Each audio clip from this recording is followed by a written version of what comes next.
नमस्कार, स्वागत है आपका मुनाफे की मंडी में, जहां हम आपको कमोडिटी मार्केट की तमाम बड़ी खबरें और साथ ही आपके लिए बेहतरीन ट्रेडिंग कॉल्स लेकर आते हैं। साथ ही आपको हाजिर बाजार की खबरें और देश भर के मंडियों का अपडेट भी देते हैं। आज हमारे साथ 3 मेहमान हैं जो अगले आधे घंटे तक आपको अपनी रणनीति बनाने में मदद करने वाले हैं। भाविक पटेल हैं ट्रेडबल सिक्योरिटीज से, अजय केरिया हैं केरिया कमोडिटी के एमडी और रिसर्च हेड हैं, और साथ ही हमारे साथ दिव्या गगलानी है एक्सिस सिक्योरिटीज से। अब तीनों मेहमानों का बहुत बहुत शुक्रिया।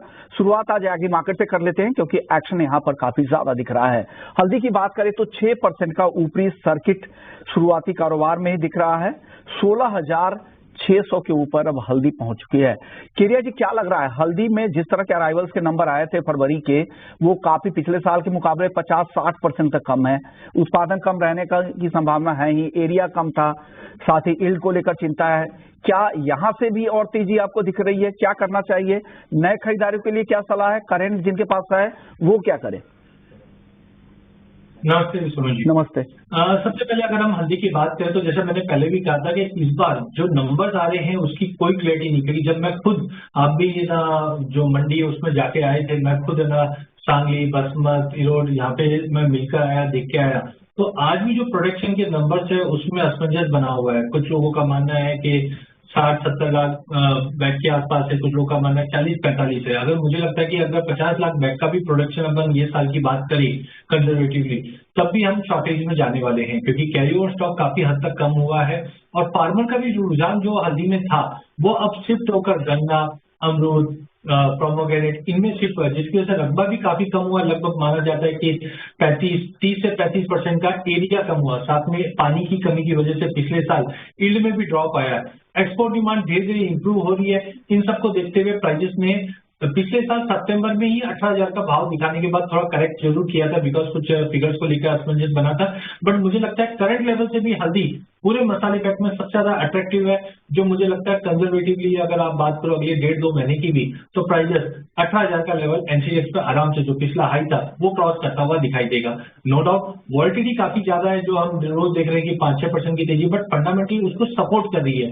तो मुझे लगता है आज का सर्किट है उसी चीज को लेकर है, क्योंकि फार्मर भी लोअर लेवल पे बेचना नहीं चाहता है और अच्छी क्वालिटी की हल्दी मिलने में थोड़ी तकलीफ हो सकती है, जिसके चलते बाइंग कंटिन्यू है। तो मुझे लगता है एक बार थोड़ा पुल बैक अगर 16,200 तक भी मिलता है लेके चलिए, अगला पड़ाव जो रहेगा 16,800 से 17,200 तक का रहेगा। बट ओवरऑल मुझे लगता है 18,000 का लेवल मार्च एंड या अप्रैल फर्स्ट वीक तक मिल जाएगा। मार्च एंड और अप्रैल फर्स्ट वीक, जहां पर 18,000 के ऊपर का भी लेवल दिख सकता है। मैं भी मराठवाड़ा के सभी जितने भी वहां के मंडी थे वहां पे मैं खुद गया था, वहां पे जितने भी कारोबारी और किसान से बातचीत हुई, सब कह रहे हैं कि पिछले साल से 40% तक जो उत्पादन है वो कम रहने की संभावना लग रही है।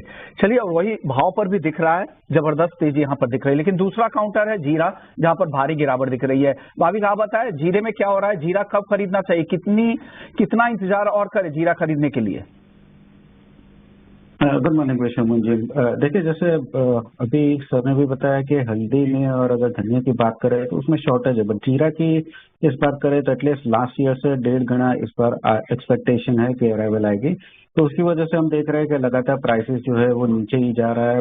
ओवरऑल भी अगर हम देखें तो ये डिमांड, जो लोकल डिमांड है वो थोड़ी कम ही है, और अभी भी एक्सपोर्ट पे जो है वो भी थोड़ी कम ही लग रही है। तो आई थिंक उसकी वजह से ही मुझे लग रहा है कि प्राइसेस जो है वो बहुत बढ़ नहीं सकते।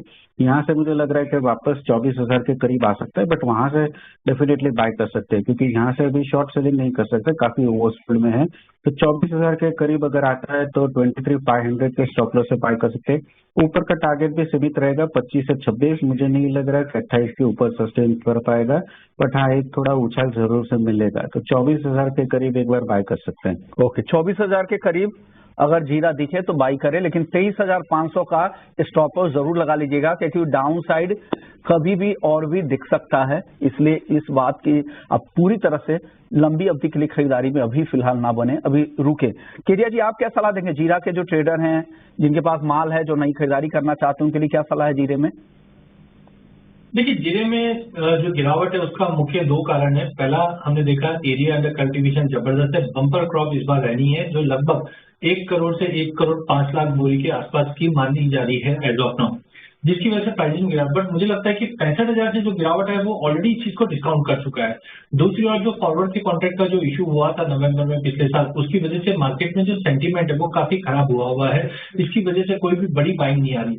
बट वहीं हमने 2-3 ट्रेडर से बात भी की है। गल्फ फूड जो अभी रिसेंटली दुबई में हुआ, वहां पे हमने देखा एक पॉजिटिव सेंटीमेंट डिमांड को देखते हुआ है, जो फिजिकल मार्केट की अगर हम बात करें कुछ प्रीमियम्स में भी ट्रेड होते हुए दिखाई दे रहे हैं। तो मुझे लगता है एक्स्ट्राऑर्डिनरी बड़ी तेजी तो नहीं बोल सकते, बट करंट लेवल से शॉर्ट की सलाह बिल्कुल भी नहीं है। आज सर्किट जरूर लगा है मार्केट में, बट मुझे लगता है कि 24,000-24,500 का जो बेस है ये जीरे के लिए काफी बेहतरीन बेस रहेगा। हायर साइड पे 28,500 के ऊपर टाइमिंग जाता हुआ दिखाई नहीं दे रहा, क्योंकि क्रॉप साइज अच्छी है, अराइवल अच्छी रहेगी। बट एक चीज ध्यान रखिए, लोअर भाव में अराइवल में भी हम कमी आते हुए देखेंगे, क्योंकि फार्मर को भी लग रहा है कि ये निचले भाव में मैं बेचना नहीं चाहता, जिसकी वजह से मुझे लगता है कि आने वाले 2-3 दिन काफी इंपॉर्टेंट रहेंगे।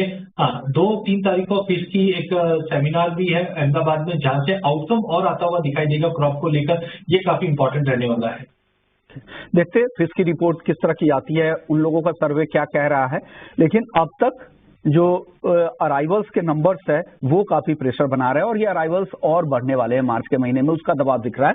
इन करंट लेवल पे सेल ना करें, और यहाँ पर 24,000 के आसपास खरीदारी की सलाह, जैसे भाविक कह रहे थे कि उन लेवल्स के आसपास आप खरीदारी की भी सोच सकते हैं। लेकिन 23,500 का स्टॉप लॉस लगा लीजिएगा। धनिया आज अच्छी तेजी यहाँ पर देखने को मिल रही है, फिर से 7,900 के ऊपर चला गया है। क्या करना चाहिए केडिया जी यहाँ पर? देखिए, पूरे एग्री के अंदर जैसे हमने हल्दी की बात करी, शॉर्टेज वाली कमोडिटी है, धनिया की बात करें ये भी शॉर्टेज वाली कमोडिटी है। लगभग हमने देखा 45 से 48% इस बार स्विंग कम हो गया। नो डाउट गुजरात में देखिए तो अभी धीरे धीरे अराइवल्स बढ़ने चालू होंगे, बट जो मॉइस्चर है वो अभी भी बढ़ा हुआ है, तो ड्राई की डिमांड काफी अच्छी है और गल्फ फूड में भी डिमांड अच्छी बढ़ी है। लेकिन मुझे लगता है कि टाइमिंग एक रेंज रहेगा मार्केट में, जो 7600 के नीचे नहीं जाएगा, 8100 के ऊपर नहीं जाएगा।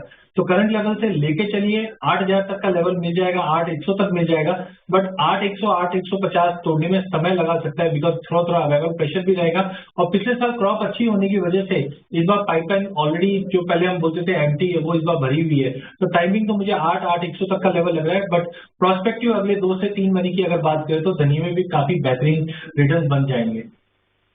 भी बेहतरीन रिटर्न बन जाएंगे। भाविक आप भी सहमत है? आपको भी लग रहा है धनिया ज्यादा रिटर्न देने में कामयाब हो सकता है, यहाँ पर खरीदारी करनी चाहिए?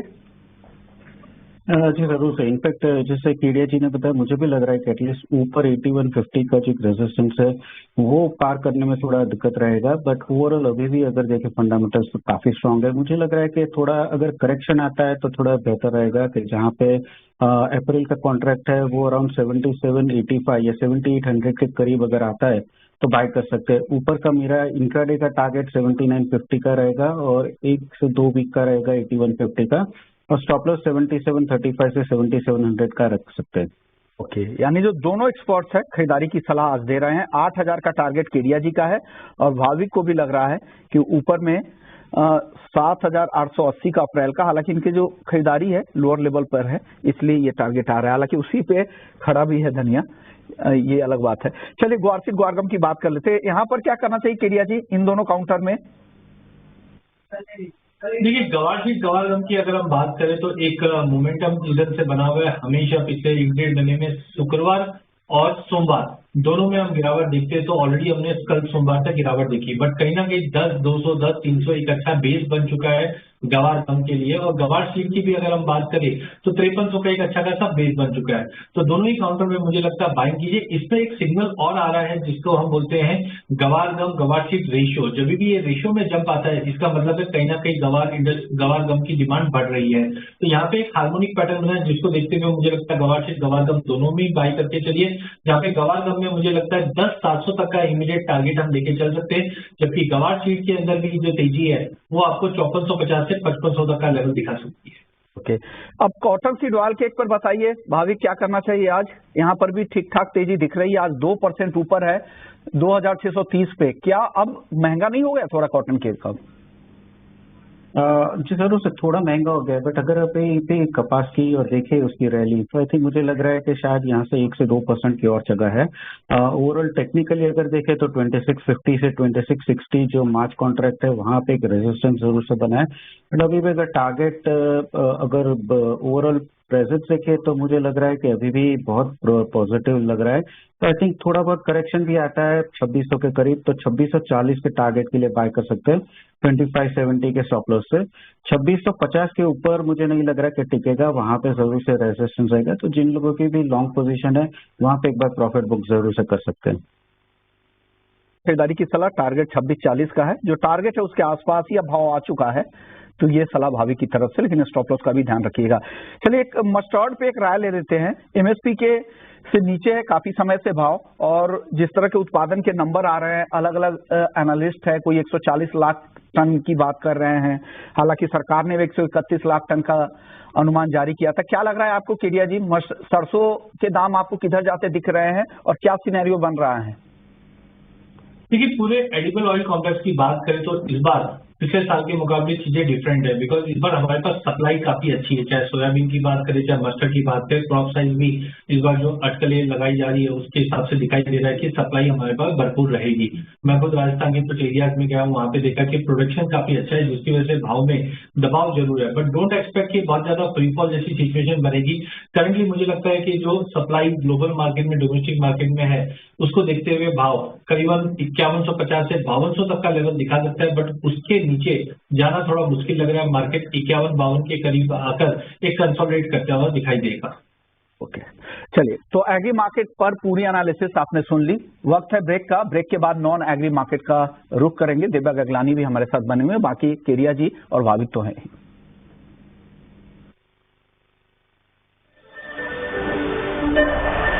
ब्रेक के बाद आपका स्वागत है। गोल्ड आज मजबूती दिखा रहा है 62,250 के करीब, लेकिन चांदी कल की तेज गिरावट के बाद आज भी कमजोर है। 69,300 रुपए तक चांदी फिसल चुकी है। बताइए दिव्या गगलानी, आप गोल्ड और सिल्वर इन दोनों पर आपकी राय क्या है? ट्रेडर्स क्या करना चाहिए इनको? Good morning Yushman ji. Good morning. अगर मैं गोल्ड प्राइस की बात करूं तो जो लास्ट 2 वीक से एक रेंज बाउंड जोन में ही है, 62,300 से लेके 61,800 के आसपास। न्यूज फ्लो जो आ रहा है प्राइजेस के लिए वो मिक्स है। कांसस सिटी के जो प्रेसिडेंट है फेडरल रिजर्व बैंक के चेयरमैन ने, उसने एक स्टेटमेंट दिया कि सेंट्रल बैंक को जल्दबाजी नहीं करनी चाहिए रेट कट के अंदर, क्योंकि जो इन्फ्लेशन है वो अभी भी 2% के ऊपर है, जो उनका टारगेट लेवल है, और साथ ही साथ जॉब मार्केट है वो भी काफी स्ट्रांग है। और दूसरी तरफ से जो जियोपॉलिटिकल टेंशन है, तो उसकी वजह से गोल्ड को लोअर लेवल पे सपोर्ट मिल रहा है। मेरे हिसाब से गोल्ड के जो प्राइसेस है वो ये वीक में काफी वॉलेटाइल रह सकते हैं, क्योंकि काफी डेटा हैवी वीक है। आज भी हमें कंज्यूमर कॉन्फिडेंस डेटा है, साथ ही साथ core PC price index data है ये वीक में। जिसमें अगर कोई सरप्राइज हमें देखने मिलता है तो फेड का जो रेट कट का जो ट्रेजेक्टरी है उसमें हमें कुछ चेंजेस देखने मिल सकता है। तो मेरे हिसाब से जब तक ये रेंज इंटैक्ट है तब तक बाय ऑन डिप्स का व्यू रखे गोल्ड के अंदर। 62,000 के आसपास अगर आता है तो वहाँ पे बाय करके चले। स्टॉप लॉस हम 61,800 का रखें और टारगेट ऊपर में 62,300 का मेंटेन करें। चांदी की मैं बात करूँ तो चांदी कमजोर है गोल्ड के मुकाबले में। कल ऑलमोस्ट 2% डाउन था। चाइना में जो सेंटीमेंट है, इन्वेस्टर सेंटीमेंट, वो काफी वीक हुआ है। मूडी जो भी क्रेडिट रेटिंग एजेंसी है उसने चाइना के ऑलमोस्ट 17 कंपनीज को डाउनग्रेड किया है। तो इंडस्ट्रियल मेटल्स का जो परफॉर्मेंस है वो भी थोड़ा सा वीक हो सकता है आगे जाके। मेरे हिसाब से टेक्निकली चांदी जो है काफी वीक लग रहा है। 69,000 स्ट्रॉन्ग सपोर्ट जोन है। अगर ये लेवल ब्रेक करता है तो हमें और भी फॉल देखने मिल सकता है। तो 69,000 के नीचे बेच के चले। स्टॉप लॉस हम 69,500 का रखें और टारगेट नीचे में 68,400 का मेंटेन करके चले। चांदी आपको और भी कमजोर दिख रही है। यहां से चांदी फिसलकर 68,400 रुपए तक जा सकती है, यानी करीब करीब 900 से 1000 रुपए की गिरावट और आपको दिख रही है। आपको भी लग रहा है इतनी गिरावट आएगी केरिया जी चांदी में? क्या करे, चांदी कब खरीदना चाहिए? अगर किसी को खरीदना है तो किन लेवल से खरीदे? कितनी गिरावट और दिख रही है करंट लेवल से चांदी में? देखिए, अगर चांदी की बात करें तो डेफिनेटली लॉन्ग टर्म व्यू तो काफी बुलिश है ये साल का, लेकिन अगर हम इमीडिएट की बात करें तो बिल्कुल मुझे लगता है जो देव ने बताया कि डेटा पॉइंट ये हफ्ते का काफी इंपॉर्टेंट है। कल हम देखेंगे यूएस से इन्फ्लेशन के नंबर आने हैं। फेड के मेंबर से क्लियर करता है कि हम जल्दबाजी नहीं करेंगे। हाँ, सेकंड हाफ में रेट कट होगा। एक बार रेट कट स्टार्ट होगा तो सोने और चांदी दोनों को बेनिफिट मिलेगा, लेकिन इस वक्त गोल्ड सिल्वर रेशियो 90 के ऊपर है, और जब भी ये रेशियो जंप करता है तो हम देखते हैं ज्यादा करके गोल्ड के मुकाबले चांदी अंडर परफॉर्म करती है। इसी के लिहाजा मार्च वायदा 70,000 के नीचे जा चुका है। तो टाइमिंग आज के लिए मुझे लगता है कि प्राइजेस के अंदर थोड़ा एक बाउंस देखने मिल सकता है। जो 69,600 69,700 की रेंज में अगर मिलता है तो बिकवाली कर सकते हैं, जहाँ पे 68,600 तक के लेवल हम चांदी में देख पाएंगे शॉर्ट टर्म व्यू।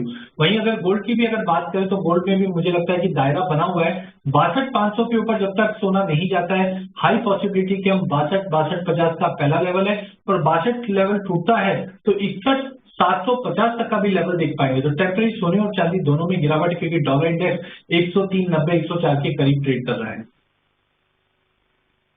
आपको लग रहा है कि बेचना चाहिए गोल्ड 62,350 पे 62,000 के टारगेट के लिए, लेकिन गोल्ड में एक रेंज लग रहा है, लेकिन चांदी में सिमिलर व्यू है, जो आपके टारगेट है उसी आसपास में दिव्या गगलानी की भी टारगेट है। दोनों मानते हैं कि चांदी बेचकर जाएं। भाविक, आप क्या सलाह दे रहे हैं? गोल्ड सिल्वर के आपके लेवल्स क्या हैं? देखिए, गोल्ड थोड़ा बहुत रेजिलिएंट है। आई थिंक इस बार जो पीसी का जो आने वाला है थर्सडे को, वो बहुत इंपॉर्टेंट है। और अभी तो अगर देखें तो 2000 का डॉलर का जो सपोर्ट है वो बना चुका है, बट पीसी अगर रेड हॉट आएगा एक्सपेक्टेशन को तो शायद 2000 के नीचे जा सकता है। बट अभी फिलहाल गोल्ड रेंज में ही है, तो मुझे लग रहा है कि बाय एंड डिप्स की स्ट्रेटेजी रखनी चाहिए, क्योंकि गोल्ड अभी भी अच्छे खासा डॉलर जो तेज हो रहा है उसके वो मुकाबले काफी शॉर्ट नहीं हो रहा है। तो गोल्ड में अप्रैल में 62,160 के करीब मैं लॉन्ग के रिकमेंडेशन करूंगा 62,350 के टारगेट के लिए, और स्टॉप लॉस रहेगा 62,000 का। बट चांदी की बात करो तो चांदी अभी भी मुझे लग रहा है कि वीक ही रहेगा। जैसे केड़ा जी ने भी बताया कि गोल्ड सिल्वर रेशियो है वो 90 के ऊपर है, तो आगे जाके भी लग रहा है कि अंडर परफॉर्म करेगा। और हेज फंड की पोजीशन है वो भी काफी लो है लॉन्ग पोजीशन में। तो चांदी में में मुझे लग रहा है कि ऊपर जाता है तो शॉर्ट कर सकते हैं 71,500 के करीब, 70,800 के टारगेट के लिए, और स्टॉप लॉस रख सकते हैं 72,000 का। क्रूड और नेचुरल गैस, इन दोनों में ऑप्शंस की रणनीति बताएं दिव्या गगलानी। बात करें तो लास्ट 2 वीक से एक बहुत ही छोटे रेंज में ट्रेड कर रहा है, 6,550 से लेकर 6,300 के बीच में। सप्लाई और डिमांड कंसर्न दोनों है वो प्राइसेस को डिक्टेट कर रहा है। न्यूज फ्लो जो भी आ रहा है प्राइसेस के लिए मिक्स है, तो मेरे हिसाब से ये रेंज में ही रहेगा। जब तक ये रेंज का कुछ ब्रेकआउट होता है तो हमें कुछ नया एक रेंज देखने मिल सकता है, नई रैली देखने मिल सकती है अपर साइड पे या लोअर साइड पे।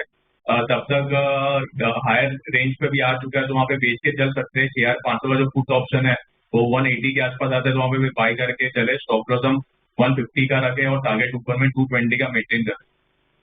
और नेचुरल गैस कॉल खरीदे या पुट खरीदे? मैं बात करूँ तो नेचुरल गैस में नाइमेक्स में कल अच्छा उछाल एक देखने मिला। प्राइजेस में जो अभी रैली आई है, क्योंकि ये रीजन क्या आई है कि प्राइस में जो अभी करेक्शन देखने मिला है लास्ट 1 महीने में, तो उसके वजह से वहाँ पे जो भी नेचुरल गैस प्रोड्यूसिंग जो कंपनीज है उन्होंने प्रोडक्शन ऑलमोस्ट कट किया 30% के आसपास। तो वो एक रीजन जो है प्राइस को एक सपोर्ट कर रहा है।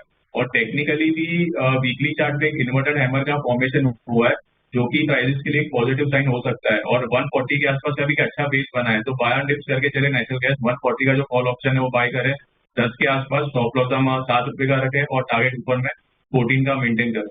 ओके, केरिया जी वक्त कम है, सिर्फ लेवल्स आप लोग बता दें। केरिया जी, आपके लेवल्स क्रूड में क्या है? आपको भी लग रहा है बिकवाली करे, पुट खरीदने की सलाह दिव्या गगलानी दे रहे थे? हाँ बिल्कुल, मुझे भी लगता है कि कच्चे तेल में गिरावट और बढ़ती जाएगी, उसके लिए पुट खरीदते चलिए 6500 का 190 के करीब, जो 250 तक का लेवल दिखा सकता है। कब बेस मेटल्स में कोई एक काउंटर बता दीजिए, आज कहाँ आप दाव लगाने की सलाह देंगे? बेस मेटल्स में आई थिंक जिंक के मुझे लग रहा है कि बाय कर सकते हैं। मार्च कॉन्ट्रैक्ट 214.50 के करीब, 217 के टारगेट के लिए, और स्टॉप लॉस रख सकते हैं 213 का। ओके, 217 के टारगेट के लिए जिंक खरीदने की सलाह। दिव्या, आपकी टॉप ट्रेड कौन सी होंगी बेस मेटल्स में आज? कॉपर हम बाय कर सकते हैं 720 वोट के करीब, स्टॉप लॉस हम 720 का रखें, तो टारगेट ऊपर में 729 का मेंटेन करें। कॉपर और जिंक खरीदने की सलाह अब तक दोनों एक्सपर्ट से आ रही है। केडिया जी, आप बता दीजिए आपकी टॉपिक क्या है मेटल्स में? कॉपर में मुझे लगता है मार्केट दायरे में रहेगा, 732 के ऊपर नहीं जाएगा तो 722 के नीचे नहीं जाएगा, दायरा रहेगा जहाँ पे मुझे लगता है 728 के करीब बेचते चलिए, 722-23 तक का एक बार फॉल बैक वापस मिल जाएगा। ओके, आपको लग रहा है कि रेंज में रहेगा, तो रेंज में आप चाह रहे हैं कि ऊपर में बेचकर ही जाए, और दिव्या को लग रहा है कि कॉपर को नीचे में खरीदना चाहिए। शुक्रिया आप तीनों मेहमानों का, आप लोग यहाँ पर आए और हमारे दर्शकों को तमाम तरह के ट्रेडिंग कोर्स दे दिए। चलिए, वक्त है ब्रेक का। ब्रेक के बाद आपके लिए लेकर आएंगे FNO जंक्शन। नमस्कार।